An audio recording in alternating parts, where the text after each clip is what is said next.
Ezequiel, te damos gracias por este momento, una de las últimas clases que vamos a tener con Vero para que pronto pueda estar participando de tu mesa, unida a esta congregación que tú has formado por medio de tu palabra. Queremos pedirte que nos bendigas, que tu Espíritu Santo también nos guíe en este momento y también cuida de nuestras familias, de quienes están en el hogar. En el nombre de Jesús. Amén. Bueno, ¿alguna duda con respecto al tema de la confesión o el oficio de la llave, digamos? El de la tarea. O sea, las preguntas eran, ¿Lutero lo prohibió la confesión privada? No. No, exactamente. ¿Y por qué la gente no se confiesa privadamente? Eso es lo que no entendí. Esa parte no entendí por qué no lo hacen. Porque... Y bueno, se ha perdido en la historia, pasó a estar en el culto. O sea, porque por ahí en muchas congregaciones no había pastor, capaz que se perdió un poco. Podría ser un motivo, pero en verdad el oficio de la llave que tiene que ver con el perdón es de la iglesia. O sea, eso es en primer lugar, ¿no? Es de la iglesia, no es del pastor, es de la iglesia. Sí. En el video y en el catecismo dice que el poder de las llaves es de la congregación. Lo que hace la congregación es llamar a un pastor y le dice, bueno, te entregamos, te autorizamos a esto. Por tanto, la congregación deja de tener esas llaves. Ahora, si la congregación se queda sin pastor, la congregación vuelve a tener el oficio de la llave. Y ahí no hay confesión privada. Y ahí puede haber confesión privada si el pastor dejó líderes capacitados, o sea, es decir, como los diáconos litúrgicos, que se dejó capacitado, que se los instaló y que la congregación sabe que con esas personas tienen la confianza y de que pueden ir a confesar sus pecados porque esas personas fueron autorizadas por la congregación para perdonar. Pero no hay penitencia. Bueno, no, ahí cambia mucho la doctrina católica de la luterana, ¿no? Ahí estaba la gran diferencia, ¿no? Y en la católica es obligatorio confesión privada. Y bueno, ahí está el tema, que ya lo hemos hablado varias veces, los luteranos, los luteranos, a lo largo de la historia han malinterpretado un poco todo y volvemos a lo mismo. Para no ser como los católicos, se fueron al otro extremo, ¿no? Es decir, los católicos tienen confesión privada y los que malinterpretaron esto decían que eso estaba mal. Entonces hacen solo la confesión en el culto. En el culto, exactamente. A ver, lo que estaba mal en la confesión privada, que es lo que trabajó Lutero, era la penitencia. Para eso sí, el perdón de los pecados por el diezmo. Por el diezmo y también enumerar los pecados. Lutero decía que no. Ahora, bíblicamente, porque tampoco es un capricho de Lutero, es bíblico, confesar los pecados, lo dice Lutero, es un acto que me brota. O sea, yo puedo confesar los actos privadamente cuando a mí me sale. O sea, yo digo, esto la verdad que me angustia, me tiene mal, y agarro el teléfono y digo, pastor, necesito hablar. Y voy y hablo de eso que me tiene mal, digamos, ¿no? En cambio católico es como enumerar y casi que no querés confesarlo, pero tenés que ir obligadamente a hacerlo. Entonces, Lutero no quería anular la confesión privada, solo quiso enderezarla. Es decir, esto se está haciendo y como se está maltratando la confesión privada, se está mal usando el oficio de la llave, y Lutero dijo, bueno, es muy válido, es bíblico, es sano, pero la confesión privada se tiene que dar cuando a la persona le sale, o sea, es decir, le habla al pastor para confesarse. El pastor no tiene que andar atrás de los miembros, por más que sabe los pecados, diciéndole anda. Entonces, por esto de no querer parecerse, y a la larga la confesión pasó a ser pública en el culto, se perdió la parte privada. Y ahí es lo que en el video trabajamos mucho el año pasado, es que es algo bueno, los que lo han experimentado saben que es algo muy bueno. Entonces el que lo experimentó sabe que puede confesarse privadamente. Ahora el que nunca lo hizo cree como que nuestra iglesia no tiene eso. Es lo que por ahí personalmente a mí me cuesta ahora, pero siempre es bueno como poner un día o dos a la semana que acá está abierto y que el pastor está. Yo estoy ahora visitando más, digamos, ¿no? Pero no sé, por decirte, martes y jueves de 8 a 12, el templo acá está abierto, el pastor está, estoy trabajando, estoy ahí. El que quiera puede venir directamente, puede avisarme previamente, puede venir directamente y confesarse, ¿no? Pero bueno, nosotros tenemos esa debilidad, ese defecto a mejorar, que somos en la semana una iglesia cerrada. Nosotros abrimos para la actividad, cuando se hace la actividad, que mayormente son sábados y domingos. De lunes a viernes no está abierto. Entonces eso es una debilidad a mejorar. Y la confesión privada, en el ritmo de iglesia luterana que tenemos de que todas las actividades son sábado y domingo, donde más se va a dar es en la semana. Y quizás la persona también a veces piensa, no quiero molestar al pastor, a veces también está ese pensamiento, ¿no? Pero se olvida la congregación, a veces se puede olvidar el pastor, que Dios lo puso justamente para pastorear. Y el pastorear es en predicar públicamente, es visitar, pero también es recibir. O sea, también es que alguien venga, que el pastor escuche y que el pastor entregue el perdón. Ese acto, no sé si la congregación toda lo sabe. Como digo, los que lo experimentaron, lo vivieron, lo saben lo grato que es, y por ahí lo vuelven a hacer. Pero bueno, no es una costumbre habitual en nuestra iglesia. Cuando uno hace visita también es complicado porque mayormente son visitas familiares. Entonces la esposa no va a confesar algo, el esposo tampoco. Por eso también las visitas son más familiares y quizás para confesarse justamente haya que venir acá donde uno puede estar solo, digamos, ¿no?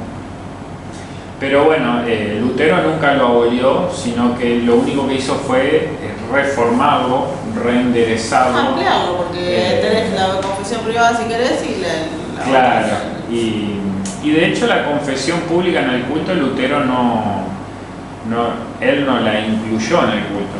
O sea, la misa, la Deutsche Messe, que se conoce como la misa de Lutero, no está la confesión de pecados pública. Eso es algo que se agregó después, porque en la época de Lutero, para participar de la Santa Cena, sí se pedía, no obligación, pero se pedía, según Lutero y la sana doctrina, que se confiese en la semana y después de esa confesión, el pastor, en el perdón, a uno le daba la tranquilidad de venir el domingo a la Santa Cena, ¿no? Entonces, ahí Lutero anima en la semana a confesarse los pecados para participar de la Santa Cena.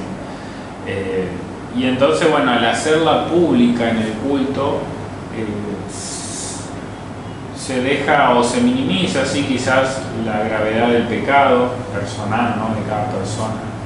A veces, nada, ¿para qué voy a ir a hablar con el pastor? Si total, en el culto voy, confieso los pecados y ya está. Y a veces quizás es pasajero en el culto, pero después cuando vuelvo el problema sigue, ¿no? Y a veces cuando se habla de manera privada, en primer lugar hay perdón, pero después hay consejos. Por eso decimos que son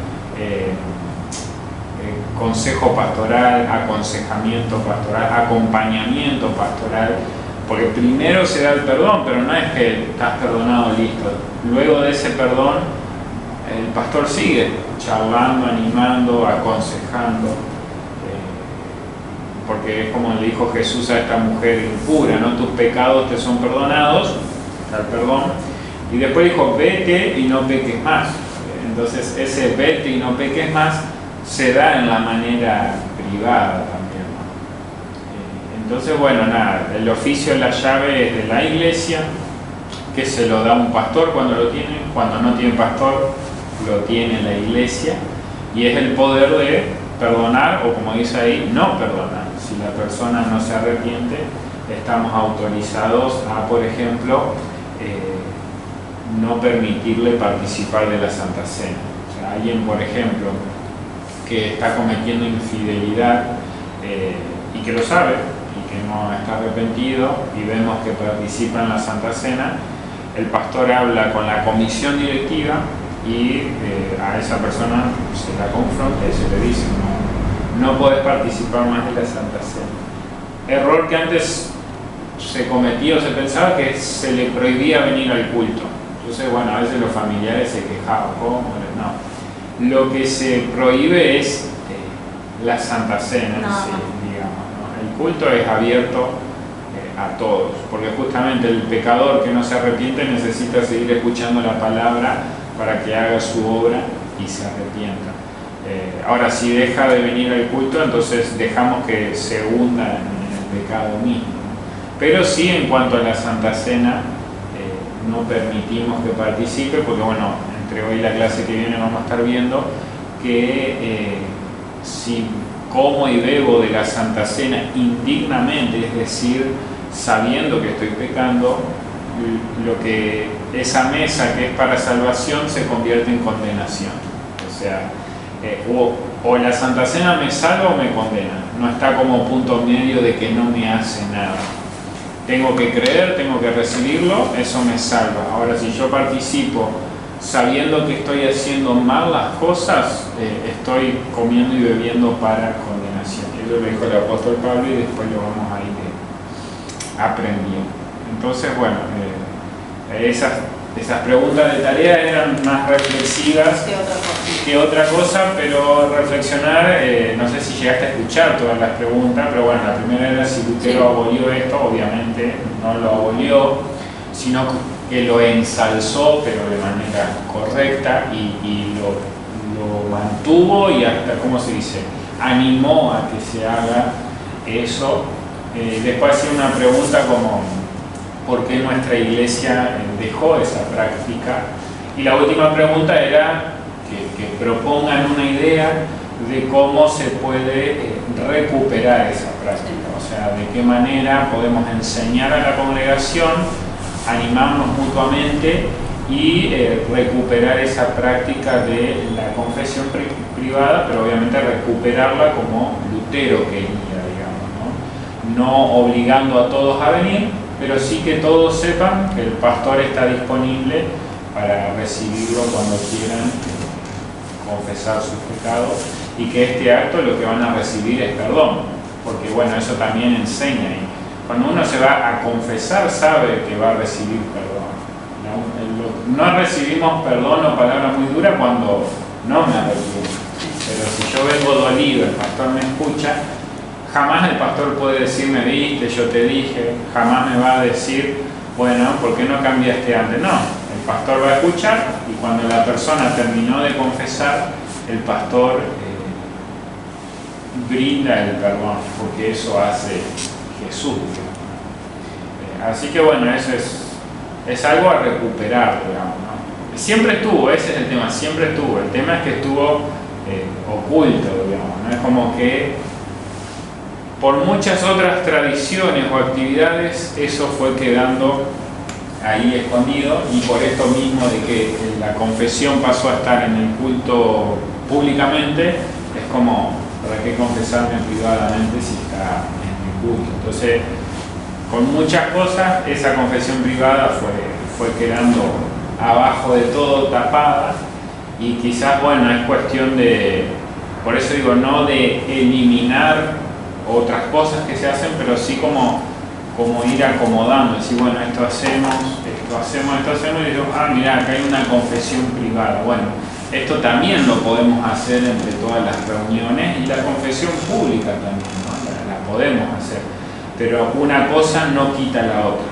Si tenemos confesión pública no significa que no tengamos privada, y si se retoma la confesión privada no significa que dejemos de tener la pública, porque el pastor tampoco en una semana va a llegar a escuchar a los 70 miembros que está pastoreando, ¿no? Entonces, lo importante es animar y que la gente sepa que eso está. Porque yo creo que a veces la gente no sabe y quizás por eso no lo hace. No es que no lo hace a propósito. Quizás la gente no lo sabe, quizás tiene esta frasecita, no, porque la confesión privada es como los católicos. Entonces también requiere mucho de enseñar que si el pastor empieza con confesión privada, enseñar a la congregación que eso no está mal. Que básicamente es lo que viste en el video y obviamente está en el catecismo. Por eso a veces digo, el luterano estudia este librito, se confirma y después como que ya me la sé toda, ¿viste? Y ahí son las 6 bases, o sea, de las 6 bases el oficio de la llave es una. Eso lo vimos ahí. Y justo esa base quizás es la que más floja está. Pueden saber los mandamientos, el Padre Nuestro, el credo, en los cultos de memoria, se sabe del bautismo porque tenemos la tira, se sabe de la Santa Cena porque participamos siempre. Pero fíjate que la palabra oficio de la llave no se menciona casi nunca, entonces yo no sé qué tanto la congregación sabe que cuenta con eso. Y cuando una congregación llama a un pastor, básicamente es para guiar los cultos y hacer visitas. Es como que son las tareas principales del pastor. Pero la congregación tiene esa imagen, que el pastor viene a guiarnos en los cultos, a darnos los medios de gracia, a visitarnos. Pero no se tiene en cuenta que también ese pastor que llama está para recibirlos en la casa de Dios para una confesión privada. Que se puede dar en cualquier lado, digo, no tiene que ser acá. Si la persona vive sola, o me dice el pastor, puede visitarme cuando mi esposa no está, bueno, uno va porque sabe que está solo, ¿no? Eso también. Lo importante es saber que uno puede confesarse privadamente y uno va a ver que es mucho mejor, porque en la confesión pública es un paso más del culto. O sea, es como que... Y es muy frío porque lo hago así, el pastor me da perdón, es un perdón verdadero, no cabe duda, pero es como que yo estoy parado ahí. Ahora en la confesión privada es cara a cara, privadamente uno puede llorar, uno puede expresarse, puede hablar y hasta emitir palabras, porque en confianza con el pastor uno sabe que esas palabras quedan ahí. Entonces a veces uno de la bronca, dolor, ira, dice malas palabras u otra manera, pero quedan acá. Y eso ayuda a vaciar todo lo que nos tiene mal. Y luego el pastor cara a cara me da el perdón de Dios, pero con palabras como justas, porque bueno, el pastor también sabe cuál es el problema. Públicamente yo siempre anuncio el perdón, pero de una manera general, digamos, pero de manera privada, donde el pastor escuchó el problema, puede dar el perdón, pero hasta puede usar textos bíblicos más certeros a ese problema, en donde la persona también se va a sentir consolada, digamos. Entonces, yo en el seminario experimenté, o sea, me tocó confesar privadamente. No es algo que uno quiera hacer a la primera, cuesta llegar a eso, pero cuando uno lo hace, es increíble la liberación, lo libre que uno se siente. Y uno dice, fui tantos cultos y confesé los pecados, pero como que necesitaba hacerlo privadamente, ¿no? Así que bueno, eso es el oficio de la llave, que la iglesia necesita volver a ponerlo en el lugar que corresponde. Está muy tapada, lo que hay que hacer es sacarla de abajo y ponerla arriba en la mesa y decir, bueno, esto es una herramienta, es algo que Dios le dio a la iglesia y que si la dio es para usarlo, no es para tenerlo oculto. Y la confesión privada es bíblico, ahí están todos los textos bíblicos que lo sustentan. Por tanto, la confesión privada es un regalo de Dios.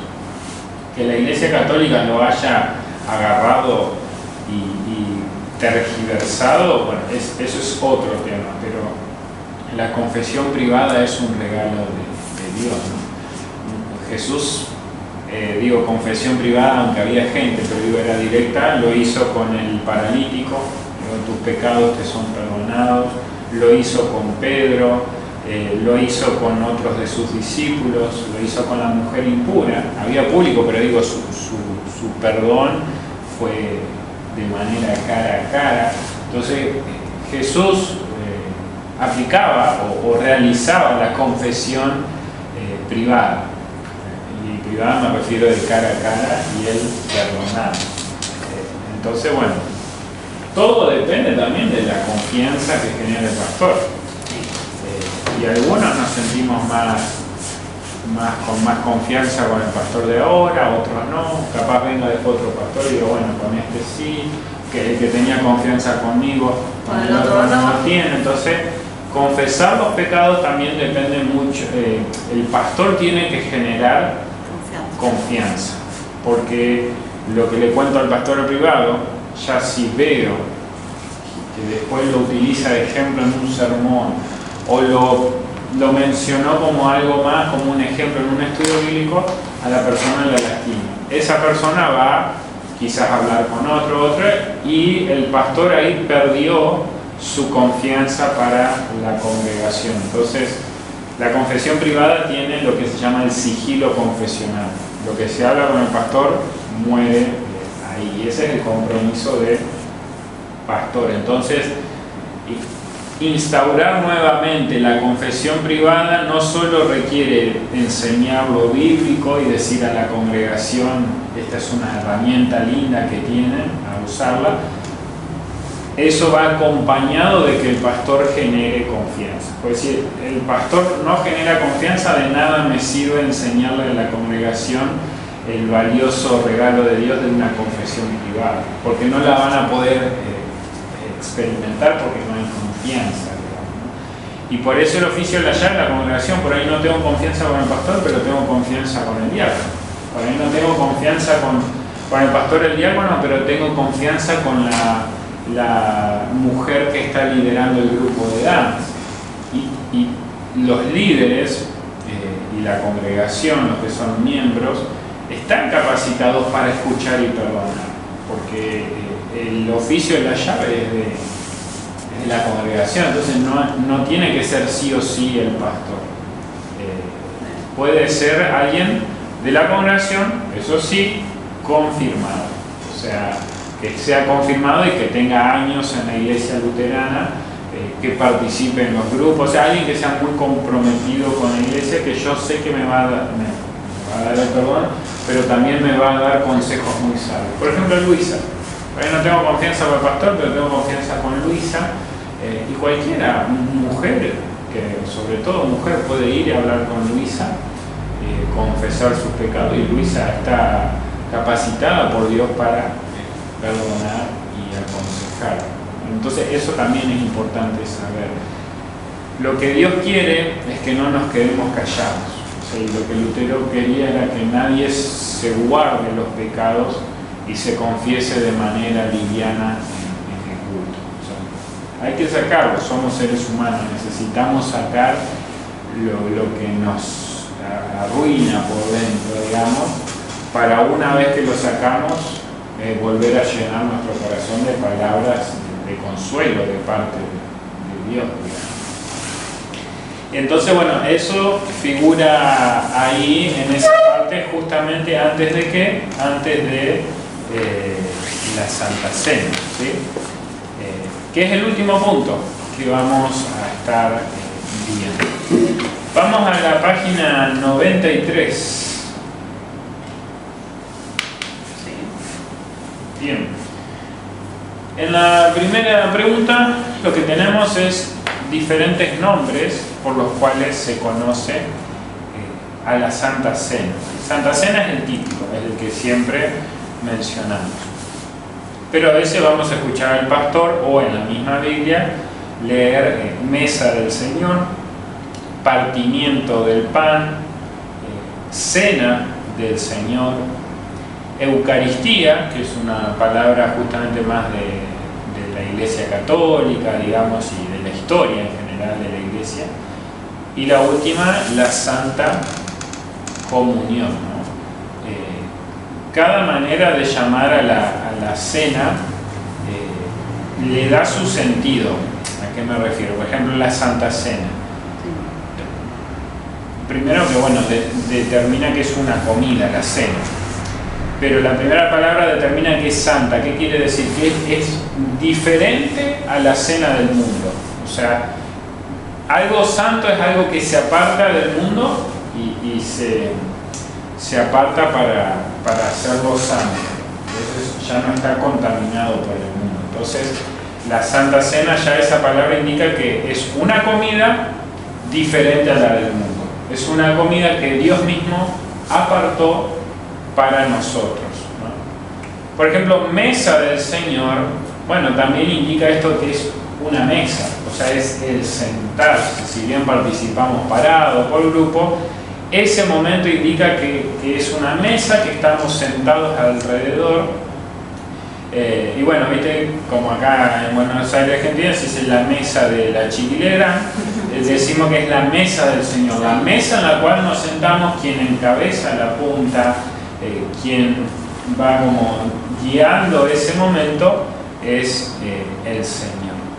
Lo otro es el partimiento del pan. Ahí le da un enfoque más de lo que hizo Jesús, que fue partir el pan, y también indica lo que se nos da, que es el pan, ¿no? Que Jesús dijo: yo soy el pan de vida. Bueno, después habla de la cena del Señor. Es una combinación de la Santa Cena y mesa del Señor, ¿no? Entonces, es la comida que compartimos con el Señor, ¿sí? Es la cena de Él. Eucaristía tiene que ver más con una palabra que viene del griego y con acción de gracias, ¿sí? Eucharistos, charis es gracia, entonces tiene que ver como el momento en el que recibimos la gracia de Dios. Y por último, en la Santa Comunión se realza lo de santa, que es apartada, pero acá el enfoque se da más en lo que se vive, que es la comunión. Es decir, en ese momento que participamos, estoy unido a todos los demás que participan. Y esa comunión no es solo con los aquí presentes, sino que es mi comunión con todas las iglesias que están teniendo Santa Cena en el mundo. Entonces, la comunión, como decimos en el credo apostólico, la comunión de los santos. Entonces, esa comunión también es santa, porque el mundo tiene su comunión, su junta de amigos, pero esta comunión es algo que Dios apartó, una comunión muy especial. Que Lutero después trabaja en uno de sus escritos que cuando participo de la Santa Cena, los pecados de mi prójimo son míos y los míos son de él. Esto de ayudarnos a llevar las cargas, ¿no? Los sufrimientos de él son míos, los míos son de él. Eso es lo que sucede cuando vamos a la Santa Cena, ¿no? Y el perdón que recibimos todos juntos y nos alegramos. Entonces, ese momento tiene muchos nombres y cada nombre como que le da un enfoque diferente y muestra de lo que es ese momento, ¿no? Entonces, no es paso y listo. Estos nombres nos muestran de todo lo que significa eso, ¿no? Así que eso es lo que nos muestra Dios en esta palabra. Entonces, vamos en la Biblia a buscar el libro de Hechos. El libro de Hechos que tenemos después del Evangelio de Juan.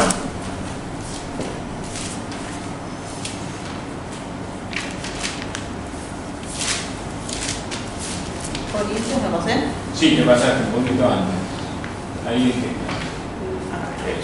Hechos capítulo 2.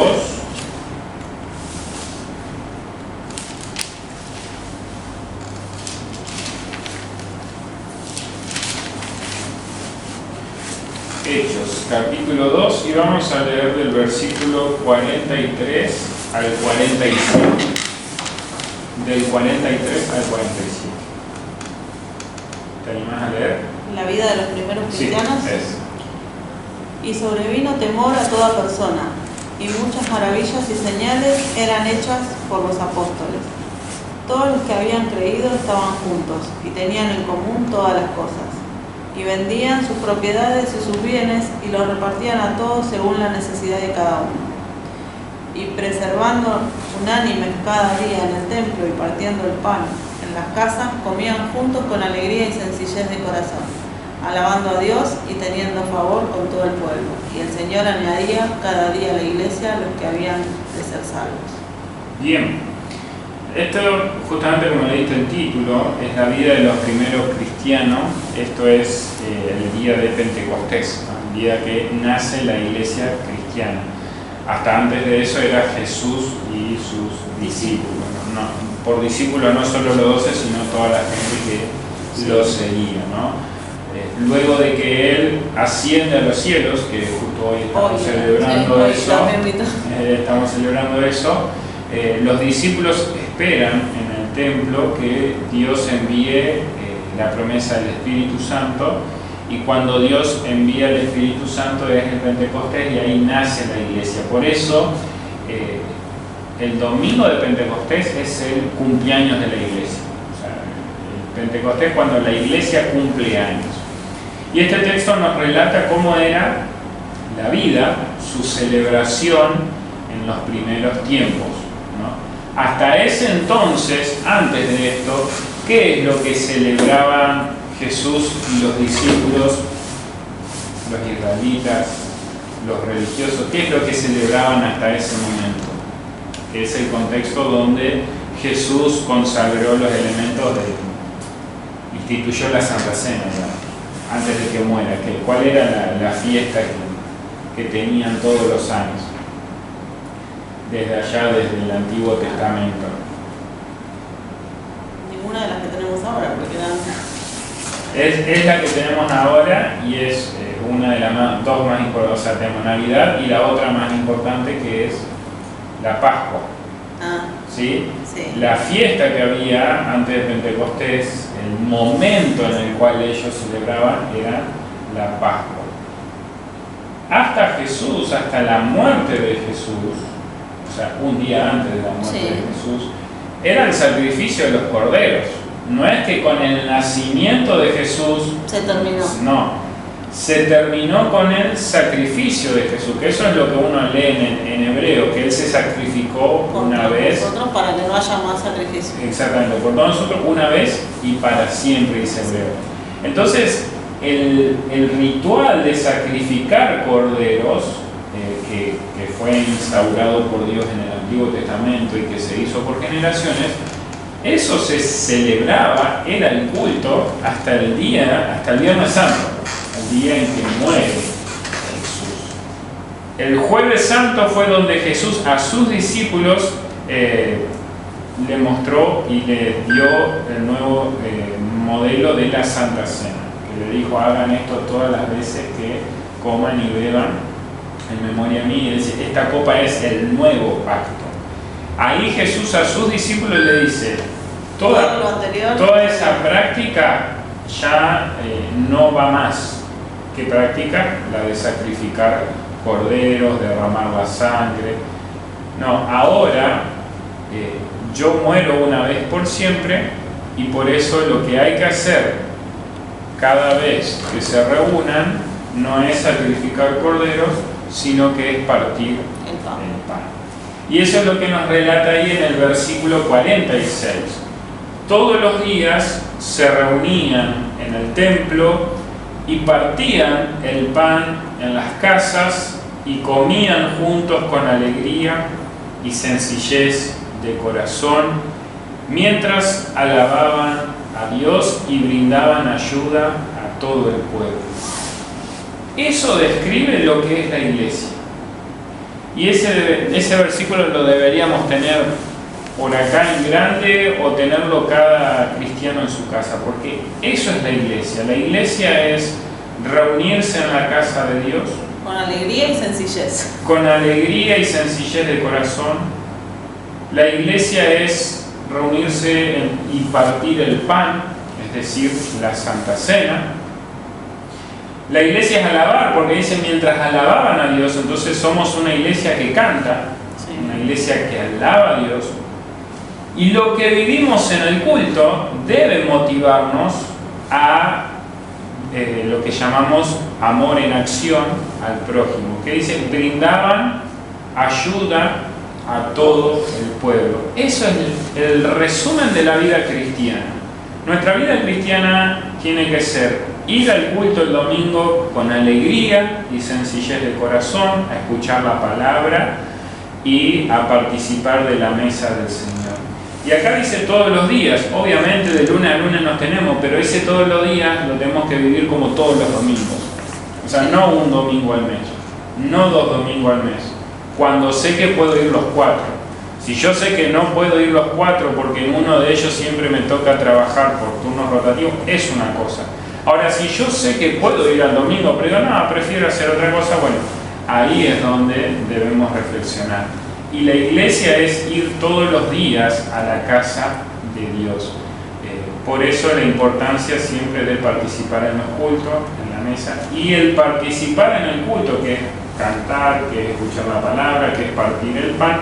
Eso a mí me tiene que llevar a volver a mi casa el domingo y hasta el otro domingo que esté en el culto, en esa semana que pasa, brindar ayuda a todo el pueblo, es decir, a mis compañeros de trabajo, a mi familia, a quien sea que me rodea, que en la semana yo vaya a tener un contacto. Si yo sé que está pasando un mal momento, brindar ayuda de la manera que con los medios que yo tengo, que yo puedo y que Dios también me da.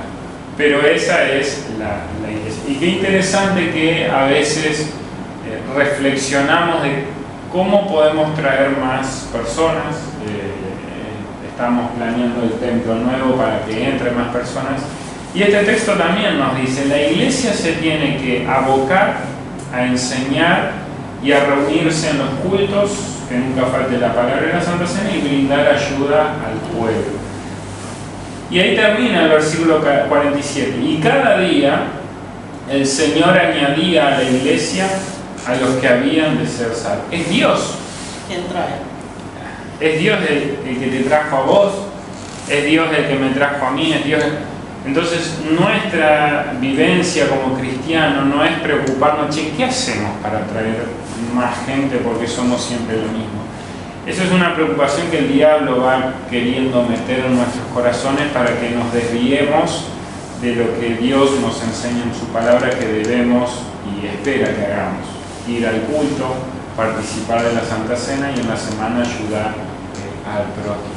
Lo de añadir miembros, eso lo va a ir haciendo Dios mismo, ¿no? Entonces, los cultos de los primeros cristianos, que siguen siendo los mismos nuestros, tenían el tema de la Santa Cena, ¿no? Era importante la Cena del Señor. Vamos, este texto de hecho dejamos abierto, vamos al Catecismo, página 93. Sí. El texto ahí de 1 Corintios, vamos a decir, punto 527. ¿Querés leer el versículo que está ahí? 1 Corintios 10, 17. Siendo uno solo el pan, nosotros, con ser muchos, somos un cuerpo, pues todos participamos de aquel mismo pan. Bien. Este da ese enfoque de comunión que hablamos hoy, ¿no? Hoy estaba escuchando una ponencia de una exposición teológica y leyeron una cita de Lutero donde decía, así como el pan está formado por muchos granos de trigo molido, pero son muchos granos. Esos granos, cuando se unen, pierden la forma de grano y pasan a formar el pan, ¿no? Entonces, Lutero decía que en la Santa Cena lo que sucede es eso. Nosotros, cada uno va como un grano. Y cuando participamos de la Santa Cena, todos los granos de la congregación, cada miembro se une de tal manera que se forma el pan, ¿no? El pan cuya cabeza es Cristo. Y por eso Pablo decía, siendo uno solo el pan, se refiere a Cristo, porque Cristo dijo, toma y come, este es mi cuerpo, y dijo, yo soy el pan de vida. Nosotros, con ser muchos, somos un cuerpo, ¿no? El tema de la unidad en la diversidad. Pues todos participamos de aquel mismo pan. Ahí cuando él dice participamos de aquel mismo pan, ¿a qué evento se refiere? A la Santa Cena, ¿no? Entonces, En la Santa Cena todas nuestras diferencias quedan de lado para que nos unamos y tengamos a Cristo como cabeza de ese cuerpo. Bien, vamos a ver entonces qué es la Santa Cena. Y la pregunta 321, ¿querés leer la respuesta? La Santa Cena es el verdadero cuerpo y sangre de nuestro Señor Jesucristo, con el pan y el vino, para que los cristianos comamos y bebamos, instituido por Cristo mismo. Bien, una definición corta y concisa. Sí. En primer lugar, es el verdadero cuerpo y sangre de nuestro Señor Jesucristo. Una de las cosas que otras iglesias, vamos a decir, tenemos de un lado la católica y del otro las pentecostales, nosotros estamos en medio. La palabra es, en nuestra enseñanza bíblica, es muy importante, porque Jesús dijo, esto es mi cuerpo. Por un lado tenemos a la Iglesia Católica que cree en la transubstanciación. ¿Qué significa esto? Que el pan y el vino se transforman en cuerpo y sangre de Cristo. O sea, deja de ser pan y vino, pasa a ser totalmente cuerpo y sangre de Cristo. Es por eso que cuando termina la misa tienen ¿cómo le llaman? La cajita donde guardan lo que sobró. Sí. Se me fue el nombre ahora. Pero bueno, puede ser Santo Sagrario o algo así. Sí, algo así. Bueno, ellos guardan ahí lo que sobró porque consideran que, o sea, el elemento pan y vino dejaron de ser pan y vino. O sea, pasaron a ser, entonces, súper sagrado. Al otro extremo tenemos a los pentecostales que ellos interpretan esto de es mi cuerpo, pero que simbolizan. O sea que el cuerpo, el pan y el vino simbolizan el cuerpo y sangre de Cristo. Que es decir, cuando yo participo, ese momento me teletransporta a Jesús. No lo estoy recibiendo al cuerpo y sangre de Jesús ahí. Simplemente ese momento me lleva a pensar, me lleva a recordar de Jesús. Pero ahí no lo estoy recibiendo a Jesús. Para ellos, el pan y el vino simbolizan.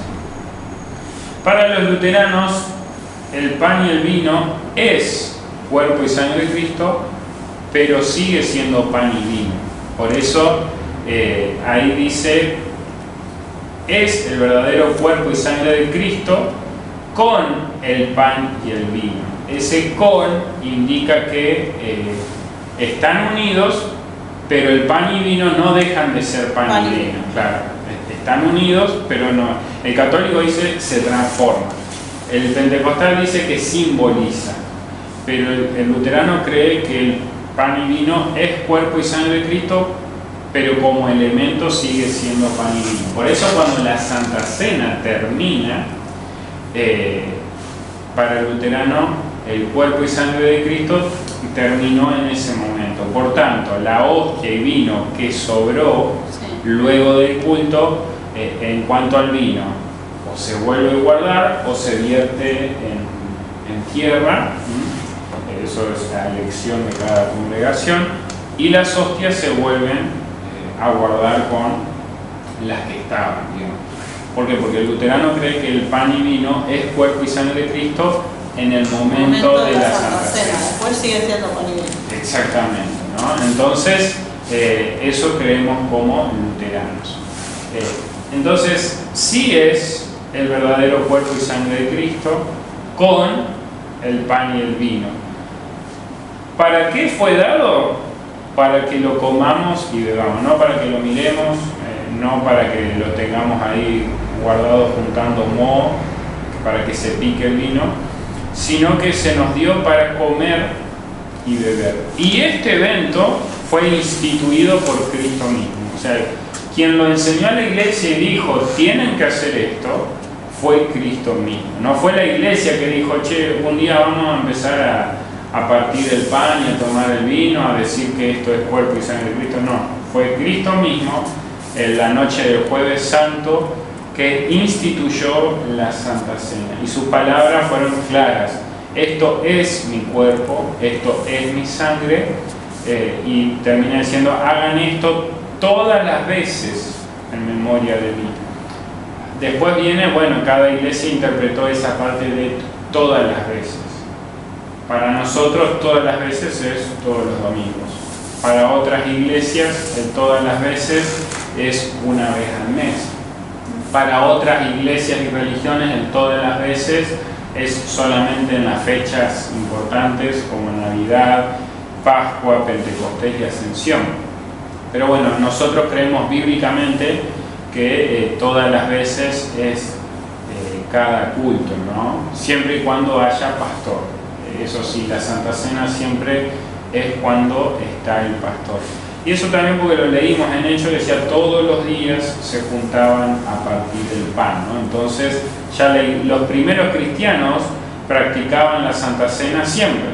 Entonces no hay por qué dejarla de practicar siempre, digamos, ¿no? Eso es lo importante. Ahora vamos a ver dónde está escrito esto. Vamos a ir a la Biblia y vamos a buscar el Evangelio de Lucas, ¿sí? Un poquito antes de Hechos. Antes de Hechos tenemos Juan y antes de Juan tenemos Lucas.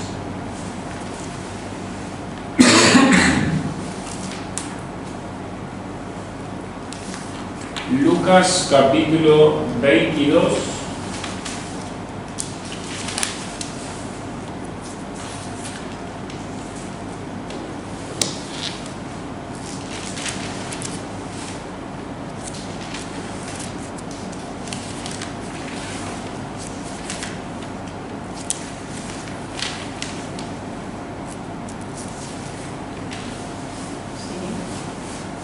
Bien, capítulo 22, versículos 19 y 20. ¿Quieres leerlo? Capítulo 22, versículos 19 y 20. Y tomó el pan y dio gracias, y lo partió y les dio diciendo, esto es mi cuerpo, que por vosotros es dado, haced esto en memoria de mí. De igual manera, después que hubo cenado, tomó la copa diciendo, esta copa es el nuevo pacto en mi sangre, que por vosotros se derrama. Bien, entonces acá tenemos uno de los tres relatos en los evangelios en donde Jesús instituye la Santa Cena en la noche del Jueves Santo. Previo, podemos ver en los títulos más adelante, a que lo arresten, digamos, ¿no? Luego de esa cena lo iban a arrestar a Jesús.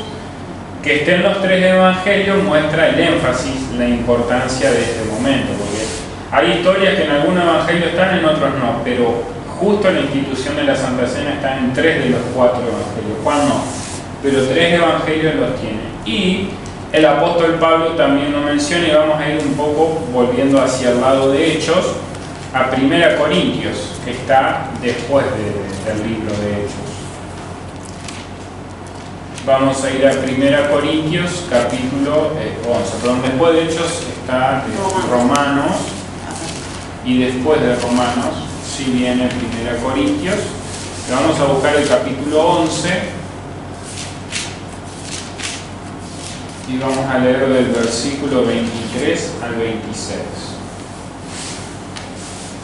¿Quieres leerlo? 23 al 26.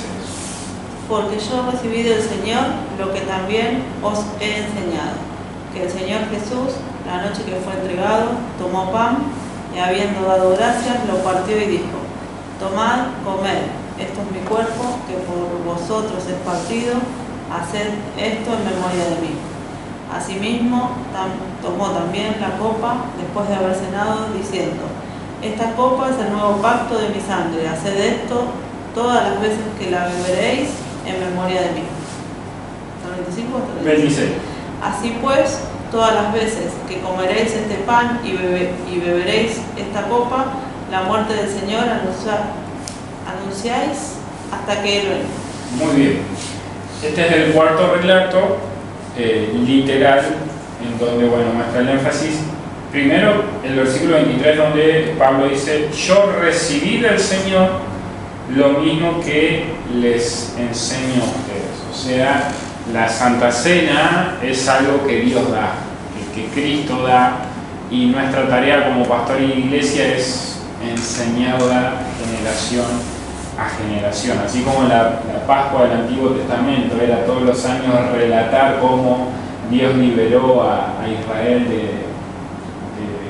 de los egipcios, así también desde que Jesús instituyó la Santa Cena, nosotros generación a generación contamos a nuestros hijos y nietos, etcétera, cómo Jesús nos salvó a nosotros del pecado muriendo en la cruz, y cómo ese regalo se nos es dado en la Santa Cena.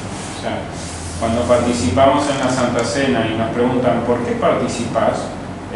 Bueno, es una buena oportunidad para enseñar lo que recibí del Señor, ¿no? Ahí participo porque ahí recibo perdón, participo porque ahí recibo consuelo, participo porque ahí me uno en la comunión de los santos y compartimos todas las cosas.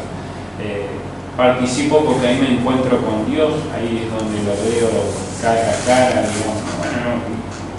Bueno, vos luego al participar vas a ir teniendo, Dios te va a proveer de palabras para expresar qué es para vos la Santa Cena, porque también para cada uno significa algo, ¿no? Y eso es muy importante. Pero bueno, el apóstol Pablo lo enseñó, y el versículo 26 es lo que dice el pastor cada vez que participamos, que termina la Santa Cena, es lo que yo digo, ¿no?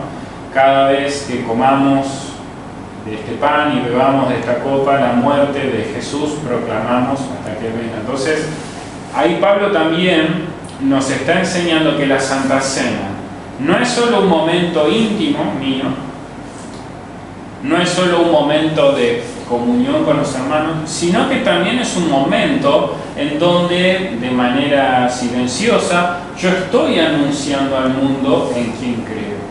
Cualquiera que me dé participar de la Santa Cena va a recibir el mensaje de que Cristo murió por nuestros pecados. Por eso Pablo dice, cada vez que participemos en la Santa Cena, proclaman, anuncian la muerte de Jesús, porque ¿qué es la Santa Cena? El Cordero de Dios que se sacrificó por nosotros, su cuerpo y su sangre, hasta que Él venga. Entonces, ¿qué también dice Pablo? Que la Santa Cena hay que practicarla hasta que Jesús venga.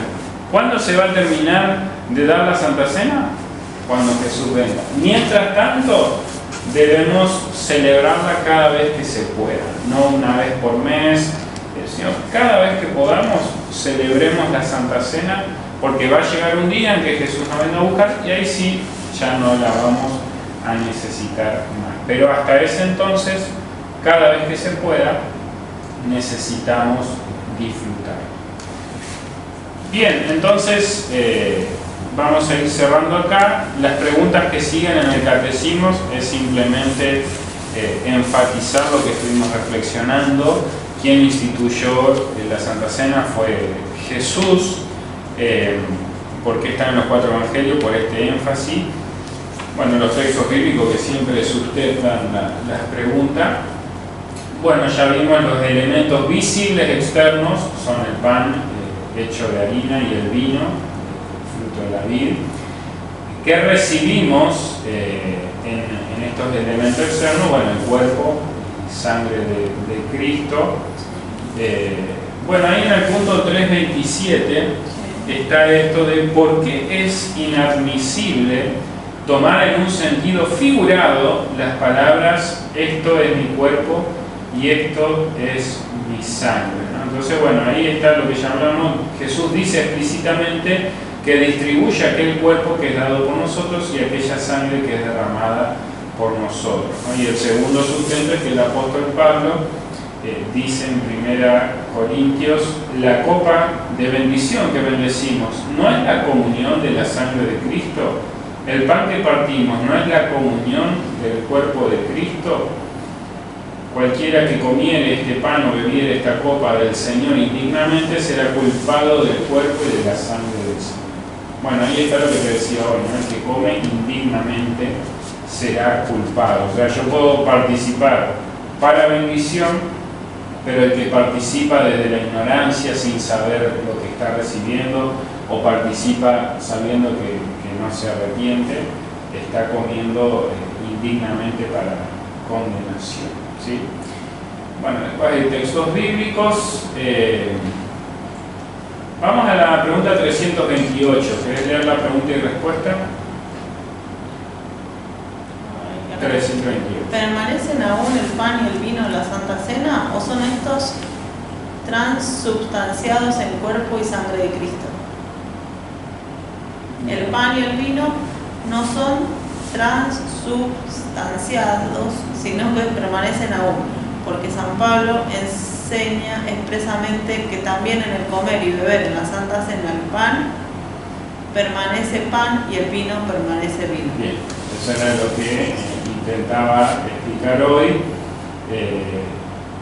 y ahí está el sustento bíblico, digamos. Bien, más abajo está que Dios nos dio esto para comer, Sí. para beber, digamos. Después tenemos la pregunta de qué modo de comer, bueno, sí vamos a leer 330. ¿Qué modo de comer y beber es el de la Santa Cena? ¿Querés leer la respuesta? El comer y el beber en la Santa Cena no es tan solo natural ni tan solo espiritual, sino que es un modo de comer y beber sacramental. Esto es, los elementos terrenales, pan y vino, y los dones celestiales, el cuerpo y la sangre de Cristo, se toman al mismo tiempo con la boca, pero los primeros, pan y vino, de una manera natural, y los últimos, cuerpo y sangre de Cristo, de una manera sobrenatural. Bien, eso es complejo, es para meditar, para seguir reflexionando. No es un concepto que lo recibo y lo entiendo, pero sí es importante seguir meditando en esto, en saber que no es un comer y beber solo natural ni solo espiritual. Por ahí es un poco complejo entender que es un modo de comer y beber sacramental. ¿Qué significa esto? Bueno, eso lo iremos, uno lo irá adaptando con el tiempo, pero lo importante, digo, es no caer en un extremo o en el otro. Y hay muchas cosas que hemos aprendido que aunque no lo entienda, lo creo. No entiendo lo que es un comer y beber sacramental, pero lo creo. Cuando participo a la Santa Cena, yo sé que esto es un comer y beber sacramental, ¿sí? Bien, entonces la Santa Cena es solamente Santa Cena cuando se administra como lo instituyó Jesús. Por tanto, las palabras que el pastor consagra a los elementos son importantes. Si ese momento no estuviera, se tiene todo el otro rito, pero no se tiene esas palabras, no tendría valor. Sí, no lo hace el pastor tampoco. Es muy importante que estén esas palabras, porque son esas palabras unidas a los elementos que conforman el momento de la Santa Cena. Pregunta 333, dice, ¿debemos recibir la Santa Cena una sola vez como recibimos el Santo Bautismo? ¿Querés leer la respuesta? No, debemos recibir la Santa Cena con frecuencia. A ello nos debe impulsar el mandato y la promesa de Cristo, como también la angustia que nos agobia. Bien, entonces bueno, ahí dice que nos debe impulsar. Por un lado, que Cristo nos los dio, que nos dijo que lo hagamos siempre en memoria de Él, que lo que nos promete la Santa Cena, y también la angustia del arrepentimiento. Todo eso nos debe mover, así voy el domingo a la Santa Cena. Bien, vamos a dejar acá. Seguiremos la próxima con los beneficios y el uso saludable de la Santa Cena, y con eso estaría, ¿sí? Y después de esa clase charlamos el tema vemos cómo es la confirmación en sí. O sea, que se suspende por la construcción del templo, ¿o no? Y vamos a ver, no creo que se suspenda por la construcción del templo. Pero las misas sí, los cultos sí. Sí, pero la construcción del templo es hacia fin de junio. Ah, yo pensé que ya ahora digo. El próximo jueves es 2. Sí. O sea que el domingo 5, que el culto es a la tarde, o el domingo 12, que el culto es a la mañana, ahí vos después elegís si querés a la mañana, es la confirmación. Después vos me dirás si preferís tarde, ya es el domingo 5, y si me decís no, prefiero en la mañana, el domingo 12. La construcción tengo entendido que empieza el 18 de junio, o sea, el domingo 19 ya ese domingo creo que no tenemos actividad acá. Así que tu confirmación... Ya tengo que decir que poniendo fecha. Sí, ya el jueves que viene tenemos la última clase y cuando terminamos nos charlamos un poco más sobre las fechas y andar pensando en esta semana hasta el jueves y te muestro un poco cómo, o sea, vamos a hacer una práctica para que veas cómo. Bien, terminamos con una oración. Amado Padre Celestial, te damos gracias por enseñarnos una vez más de la importancia de la Santa Cena, la cual nos la dio Cristo para que podamos celebrarla cada vez que podamos, que nos enseñaste que ahí recibimos el perdón de los pecados, el fortalecimiento de nuestra fe, que al participar también anunciamos al mundo la muerte de Cristo hasta que nos venga a buscar, y ante todo también nos da un sentido de pertenencia al cuerpo de Cristo, especialmente a esta congregación del Redentor. Te pido por Verónica que tengas en tus manos su vida, que la hagas prosperar en todo momento, que le des consuelo en medio de sus angustias. También te pedimos por su hija y por su nieto. Quédate con nosotros en esta noche y bendícenos en el nombre de Jesús.